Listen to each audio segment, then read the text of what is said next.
Hello students. आज हम पढ़ेंगे मेटाबॉलिज्म के बारे में।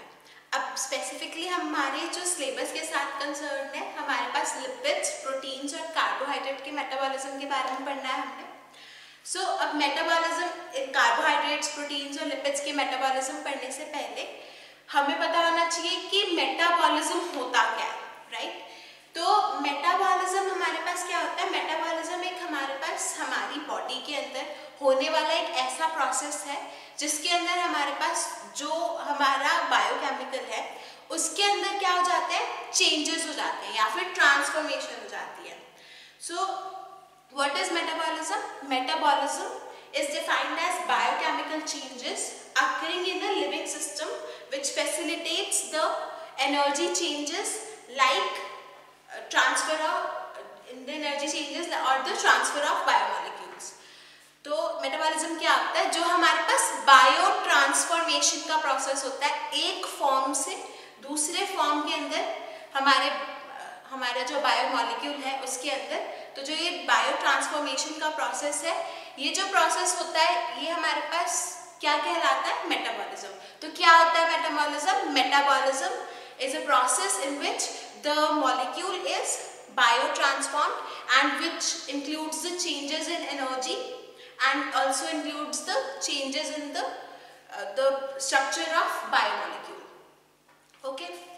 तो अब जो ये मेटाबॉलिज्म है, मेटाबॉलिज्म जितने भी हमारे पास हमारी बॉडी के अंदर रेस्पिरेशन है या फिर डाइजेशन है, एक्सक्रीशन है, तो इन सारे प्रोसेसेस के अंदर हमारे पास एक फॉर्म से दूसरे फॉर्म के अंदर बायोमोलिक्यूल्स का हमारे पास ट्रांसफॉर्मेशन होता रहता है। और ये जो भी चेंजेस हमारे पास बायोमोलिक्यूल्स के अंदर होते हैं वो हमारे पास क्या करते हैं? या तो रिलीज करते हैं एनर्जी को या फिर हमारे पास कंजम्पशन होती है एनर्जी की। तो या तो एनर्जी रिलीज होगी या फिर एनर्जी कंज्यूम होगी। तो अब जो हमारे पास मेटाबॉलिज्म का प्रोसेस है, मेटाबॉलिज्म का प्रोसेस या तो हमारे पास एनाबॉलिज्म हो सकता है या फिर हमारे पास कैटाबॉलिज्म हो सकता है। अब एनाबॉलिज्म और कैटाबॉलिज्म क्या होता है? हमारे पास जो एनाबॉलिज्म का प्रोसेस है वो हमारे पास इंक्लूडेड होता है। एनाबॉलिज्म के प्रोसेस में हमारे पास क्या होता है? बायो जनरेशन होती है डिफरेंट मॉलिक्यूल्स की, जैसे कि अमीनो एसिड्स या फिर हमारे पास प्रोटीन्स से या फिर कार्बोहाइड्रेट से हमारे पास जो मॉलिक्यूल्स हैं उनकी फर्दर जनरेशन होनी स्टार्ट हो जाती है। और हमारे पास मतलब वो क्या करता है, जो हमारी बॉडी के अंदर फिजियोलॉजिकल चीज़ें हमारे पास रिक्वायर्ड होती हैं उनकी कंस्ट्रक्शन होती है हमारे पास कार्बोहाइड्रेट्स, लिपिड्स और फैट्स से। और जो हमारे पास कैटाबॉलिज्म का प्रोसेस होता है, कैटाबॉलिज्म का प्रोसेस होता है हमारे पास ब्रेक डाउन का प्रोसेस, यानी कि कार्बोहाइड्रेट्स या प्रोटीन हमारे पास ब्रेक डाउन होके फर्दर अपने लोवेस्ट जो उनका हमारे पास मॉलिक्यूल जनरेशन हो सकती है उसके अंदर कन्वर्ट हो जाए। और हमारे पास उसके अंदर कन्वर्ट होने के बाद क्या हो जाए, हमारे पास एनर्जी रिलीज हो जाए और अल्टीमेटली हमारे जो ये एंड प्रोडक्ट्स जिनकी जनरेशन हो रही है वो एंड प्रोडक्ट्स हमारे पास रिलीज हो जाए और हमारे पास एक्सक्रीट हो जाए बॉडी में से।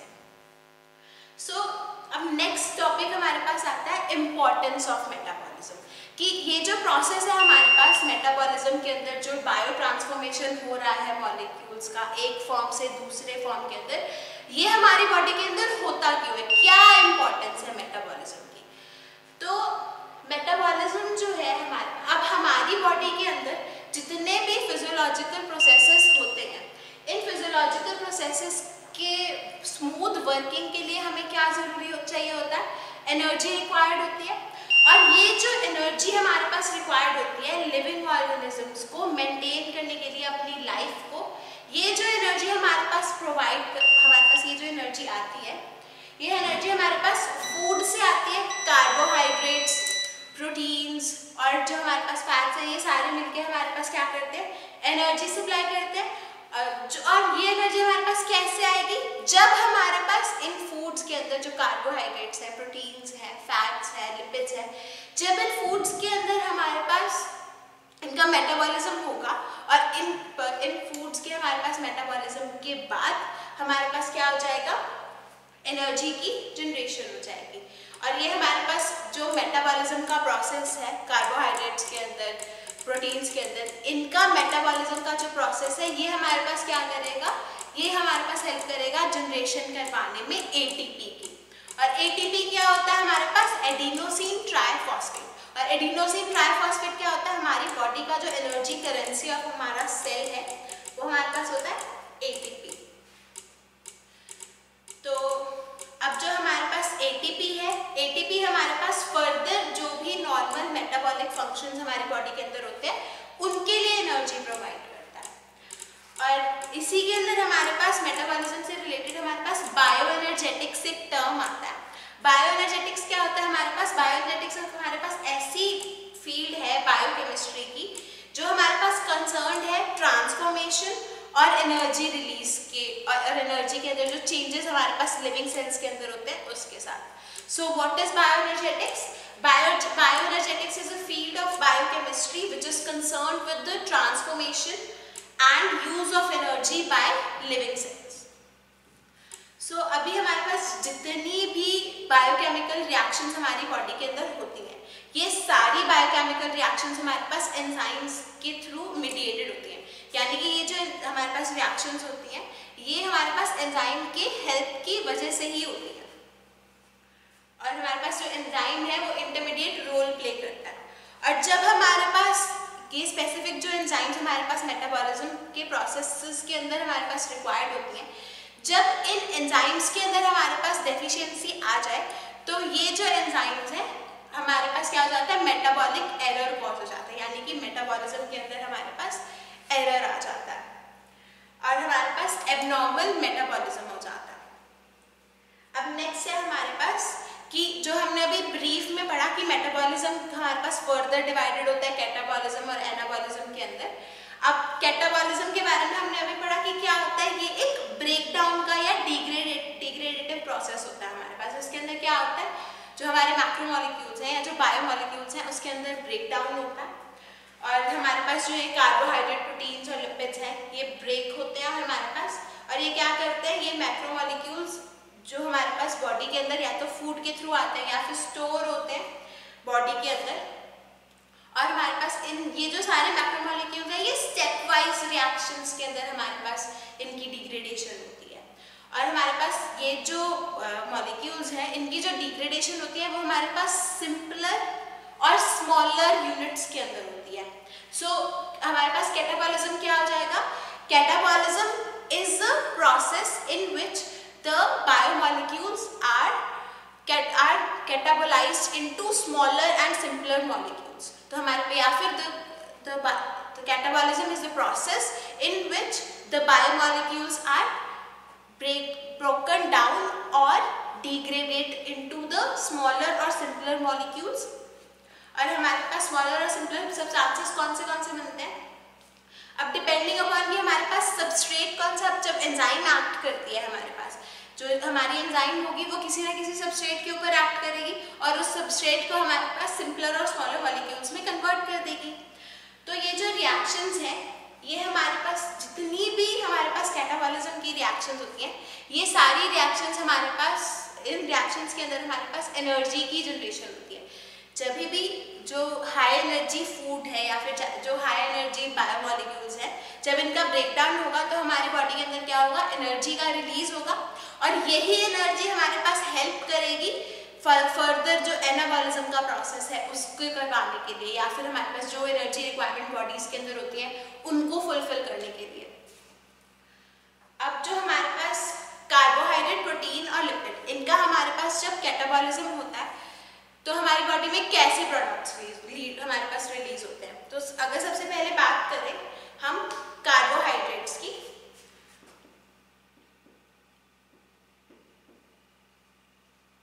तो कार्बोहाइड्रेट्स जो है, कार्बोहाइड्रेट्स का जब ब्रेकडाउन होता है तो हमारे पास क्या रिलीज होता है? Initially glucose.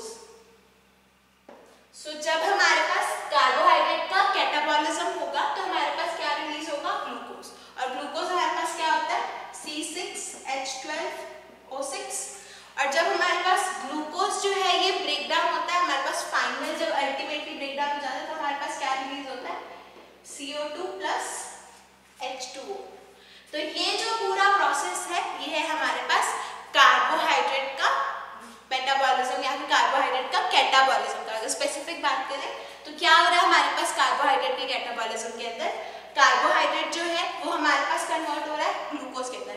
तो जब हमने कार्बोहाइड्रेट्स पढ़े थे तब हमने पढ़ा था कि कार्बोहाइड्रेट्स जो है उनका जो मेजर बिल्डिंग ब्लॉक होता है वो हमारे पास शुगर्स होती है, और जो हमारे पास ग्लूकोज है वो वन टाइप ऑफ शुगर है। तो बेसिकली डिपेंडिंग ऑन कि कौन सा कार्बोहाइड्रेट है हमारे पास ग्लूकोज, फ्रक्टोज, सुक्रोज जैसे हमारे पास शुगर्स रिलीज होंगे, और ये जो सारी फ्रक्टोज, सुक्रोज और जितनी भी ये सारी शुगर्स है ये अल्टीमेटली हमारी बॉडी के अंदर किसमें कन्वर्ट हो जाती है, ग्लूकोज के अंदर। और ग्लूकोज के अंदर कन्वर्ट होने के बाद भी क्या हो जाता है, जब ग्लूकोज का ब्रेकडाउन होता है बॉडी के अंदर, हमारे पास इंसुलिन हार्मोन है या फिर हमारे पास अदर एंजाइम हमारे पास अवेलेबल है, तो वो मिलके क्या बना देते हैं हमारे पास CO2 और H2O। अब इसके अलावा कार्बोहाइड्रेट्स के अलावा हमारे पास नेक्स्ट जो आता है दैट इज प्रोटीन का कैटाबॉलिज्म। अब अगर हमारे पास प्रोटीन जो है उसके अंदर ब्रेकडाउन होगा तो कैटाबॉलिज्म क्या होता है हमारे पास, catabolism is the breakdown of the biomolecules right into the smaller और सिंपलर यूनिट्स। तो अभी अगर हमारे पास प्रोटीन है, प्रोटीन के बारे में हमने पढ़ा हुआ है, प्रोटीन्स क्या होते हैं हमारे पास, प्रोटीन्स हमारे पास ऐसे बायोमोलिक्यूल्स होते हैं जो किससे बने हुए होते हैं, अमीनो एसिड से। तो अमीनो एसिड्स मिलके हमारे पास प्रोटीन्स बनाते हैं। तो जब प्रोटीन का ब्रेकडाउन होगा तो किसकी जनरेशन होगी हमारे पास, proteins will catabolize into amino acids. तो प्रोटीन्स जो है इनके ब्रेकडाउन के बाद हमारे पास अमीनो एसिड्स की जनरेशन हो जाएगी। और अमीनो एसिड्स जो है, अब अमीनो एसिड्स के अंदर हमने क्या पढ़ा था, इसका स्ट्रक्चर जो होता था हमारे पास एक कार्बन कंपाउंड होता था, एक NH2 ग्रुप होता है, एक COOH ग्रुप होता है, एक हाइड्रोजन ग्रुप होता है, और एक हमारे पास कोई ना कोई सब्सिक्वेंट R ग्रुप होता है। तो जो ये अमीनो एसिड्स हैं ये अल्टीमेटली हमारे पास, जैसे ग्लूकोज जो था C6H12O6 तो हमारे पास क्या बना था CO2 और H2O। अब जो अमीनो एसिड्स हैं ये हमारे पास क्या बनाते हैं, अमोनिया, हमारे पास अमोनिया रिलीज हो जाता है NH3, या फिर हमारे पास क्या हो जाता है अमाइन डेरिवेटिव्स के अंदर हमारे पास कन्वर्जन हो जाती है।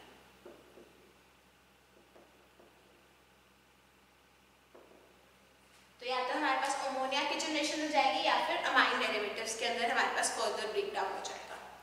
अब लास्ट आता है हमारे पास कैटाबॉलिज्म के अंदर लिपिड्स। अभी अगर आपको याद हो तो हमने लिपिड्स भी कवर करे थे। लिपिड्स क्या होते हैं हमारे पास, हमारी बॉडी के अंदर जो हम फैट्स कंज्यूम करते हैं वो हमारे पास जो उनका बायोमोलिक्यूल होता है क्या आता है हमारे पास, लिपिड्स।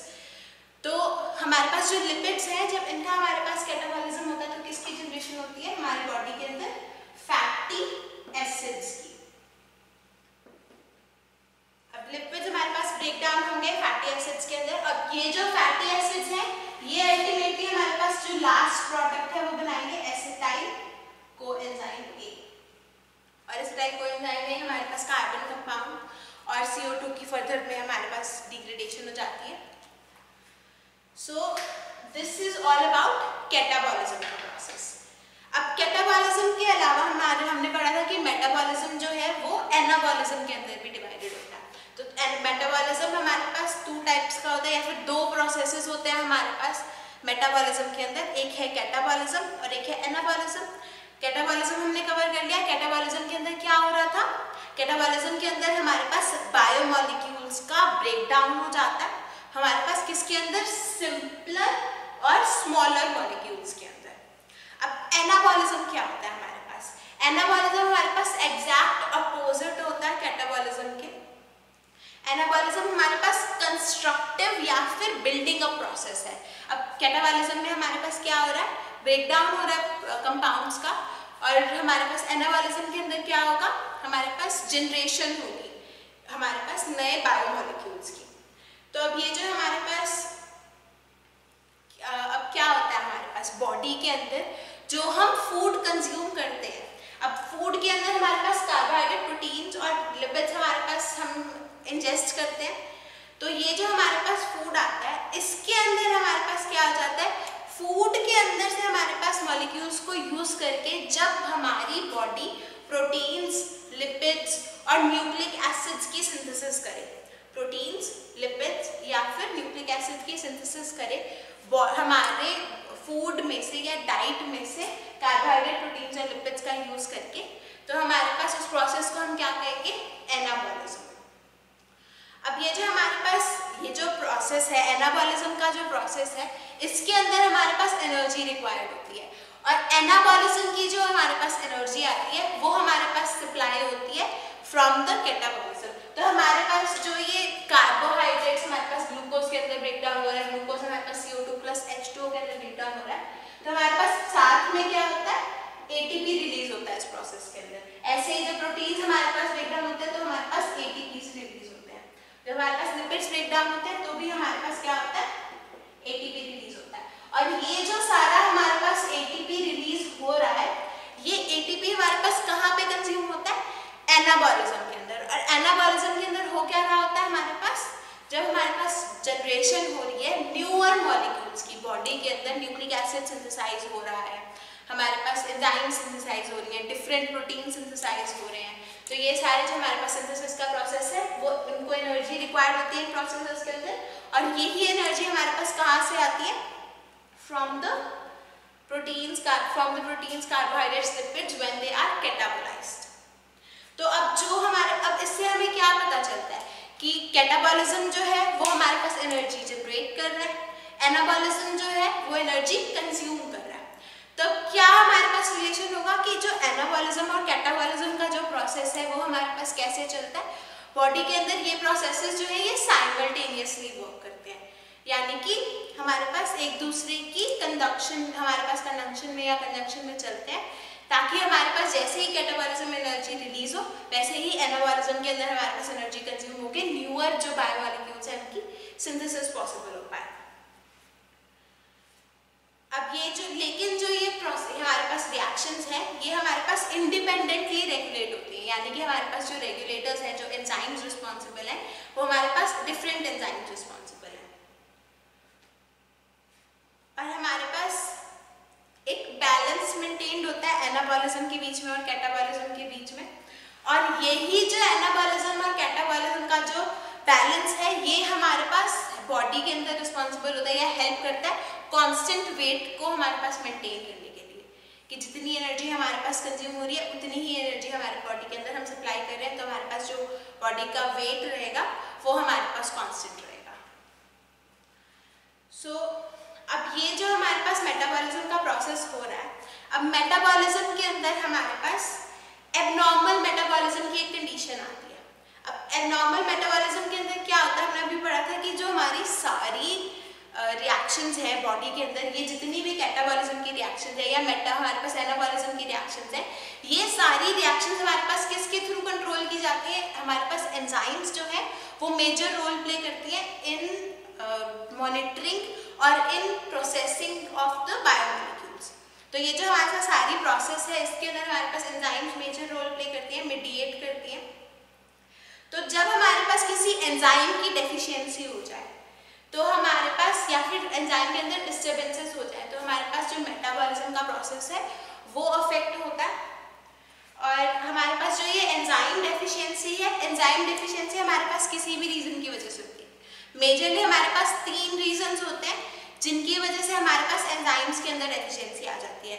या तो हमारे पास डाइटरी डेफिशिएंसी है, डाइट के थ्रू हमारे पास प्रॉपर प्रोटीन्स या फैट्स या लिपिड्स या कार्बोहाइड्रेट्स नहीं जा रहे, जिसकी वजह से एंजाइम्स जो है वो सिंथेसाइज नहीं हो पा रही। या फिर हमारे पास बॉडी के अंदर कोई तो डिसीज हो गया है जो हमारे पास एंजाइम की सिंथेसिस को इनहिबिट करवा रहा है, या फिर हमारे पास पेशेंट के अंदर कोई ना कोई जेनेटिक डिफेक्ट हो सकता है। जेनेटिक डिफेक्ट होने की वजह से भी हमारे पास जो एंजाइम्स हैं उसके अंदर डेफिशिएंसी आ जाती है। तो अगर सबसे पहले हमारे पास डाइटरी डेफिशिएंसी की बात करें, तो डाइटरी डेफिशिएंसी क्या हो सकती है? डाइटरी डेफिशिएंसी के अंदर क्या होता है हमारे पास, जब किसी पेशेंट के अंदर या जब किसी ह्यूमन के अंदर हमारे पास डेफिशिएंसी हो जाए आयरन की। फॉर एग्जांपल हमारे पास अगर आयरन की डेफिशिएंसी हो जाए तो हमारे पास जो हीमोग्लोबिन का सिंथेसिस का प्रोसेस है वो हमारे पास इनहिबिट हो जाता है। और हीमोग्लोबिन का प्रोसेस जब हमारे पास इनहिबिट हो जाता है तब वो क्या करता है, हमारे पास एनीमिया की जो हमारे पास एक कंडीशन बॉडी के अंदर अपीयर होती है which is known as anaemia. अब उसके अलावा अगर हमारी बॉडी के अंदर आयोडीन की जो थायराइड हार्मोन है उसकी सिंथेसिस नहीं होती और हमारे पास बॉडी के अंदर हाइपोथायरॉयडिज्म हो जाता है। उसके अलावा हमारे पास कुछ डिसीजेस जो है वो भी मेजर रोल प्ले करती है। डिसीजेस के केस में हमारे पास क्या होता है, अब जैसे हमारे पास अगर लिवर डिसीज हो जाए किसी पेशेंट को, तो लिवर डिसीज के केस में हमारे पास क्या हो जाता है, जो ड्रग मेटाबोलाइजिंग एंजाइम्स होती हैं, हमारी बॉडी के अंदर जो भी ये सारा मेटाबॉलिज्म का प्रोसेस है मेजरली कहाँ पे होता है, लिवर के अंदर। और लिवर के अंदर हमारे पास क्या होता है, जनरेशन होती है एंजाइम्स की। तो अगर किसी पेशेंट के अंदर हेपेटाइटिस या फिर लिवर की कोई डिसीज हो जाए तो वो ज़्यादा कॉम्प्लिकेटेड क्यों होती है, क्योंकि हमारे पास जो एंजाइम्स रिस्पॉन्सिबल हैं ड्रग्स को या फिर फूड को मेटाबोलाइज करवाने के लिए, उनकी जनरेशन स्टॉप हो जाती है। और हमारे पास जो ये ड्रग्स हैं, अगर स्पेसिफिकली ड्रग्स की बात करें तो हमारे पास पुअरली मेटाबोलाइज होते हैं और उसकी वजह से अगर हमारे पास ड्रग्स जो है वो मेटाबोलाइज नहीं होंगी तो क्या हो जाएगा, हमारी बॉडी के अंदर एक्यूमुलेट होना स्टार्ट हो जाएंगी और due to accumulation of drugs हमारे पास क्या हो जाएगा, टॉक्सिक इफेक्ट्स आने स्टार्ट हो जाएंगे ड्रग के। अब लास्ट हमारे पास आता है जेनेटिक डिफेक्ट्स।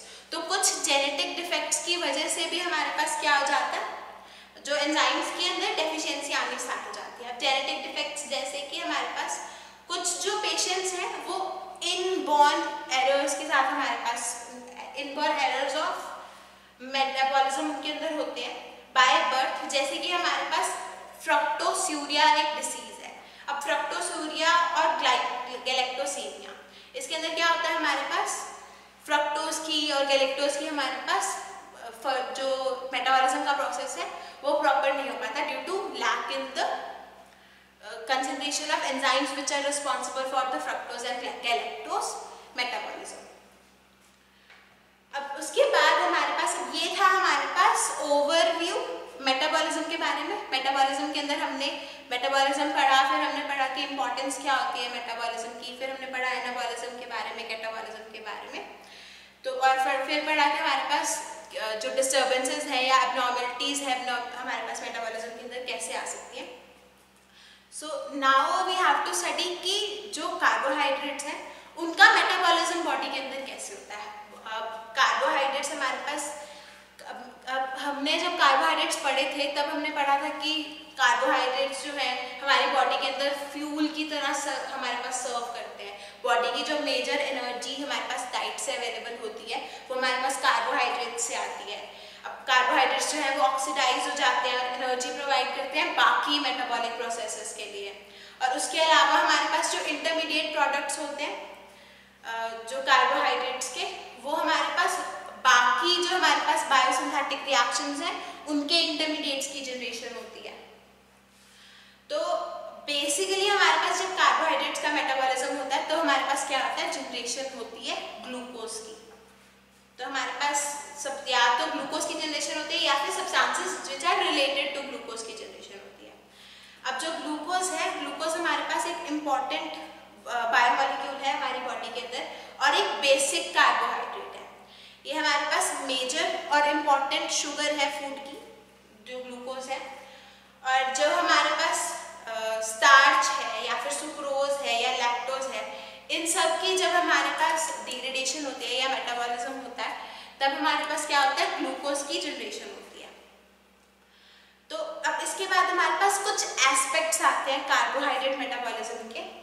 इसके अंदर क्या होता है, जब हमारे पास अब कार्बोहाइड्रेट्स या तो हमारे पास सिंपल डाइट के थ्रू ही हम सिंपल ग्लूकोज की हमारे पास कंजम्पशन करेंगे या फिर हम स्टार्च की या सुक्रोज की कंजम्पशन करेंगे, तो ये सारे हमारे पास ग्लूकोज बना रहे हैं। तो अब हमारे पास जब ग्लूकोज की हमारे पास अब ग्लूकोज हमारे पास जो ये प्रोसेस है ग्लूकोज का CO2 और HO2 के अंदर कन्वर्ट होने का, वो हमारे पास कैसे पॉसिबल हो पाता है। तो हमारे पास सबसे पहला एस्पेक्ट आता है ऑक्सीडेशन ऑफ ग्लूकोज। तो हमारे पास जो ग्लूकोज का ऑक्सीडेशन है वो मेजरली हमारे पास दो पाथवेज के थ्रू होता है।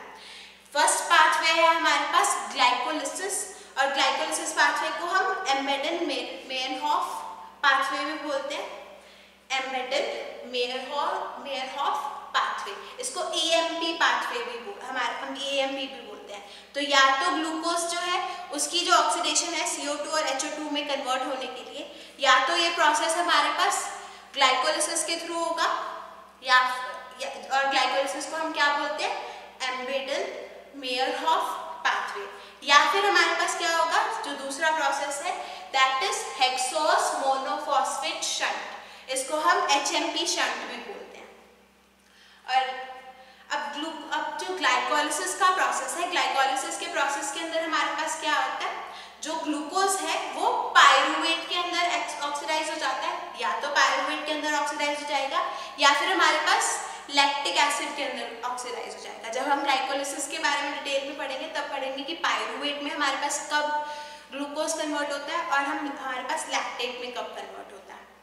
अब उसके अलावा हमारे पास फर्दर पायरूवेट के अंदर जब एक बार ग्लूकोज जो है वो अब इंटरमीडिएट स्टेप्स आ रहे हैं हमारे पास, ग्लूकोज डायरेक्टली CO2H, हमने अब जब मेटाबॉलिज्म पढ़ा था तो हमने पढ़ा था कि एक स्टेप वाइज प्रोसेस होता है हमारे पास, सिंपलर और स्मॉलर मॉलिक्यूल्स में हमारे पास जो चीज़ है वो कन्वर्ट होती रहती है कैटाबॉलिज्म के अंदर और अल्टीमेटली हमारे पास एंड प्रोडक्ट्स बन जाते हैं।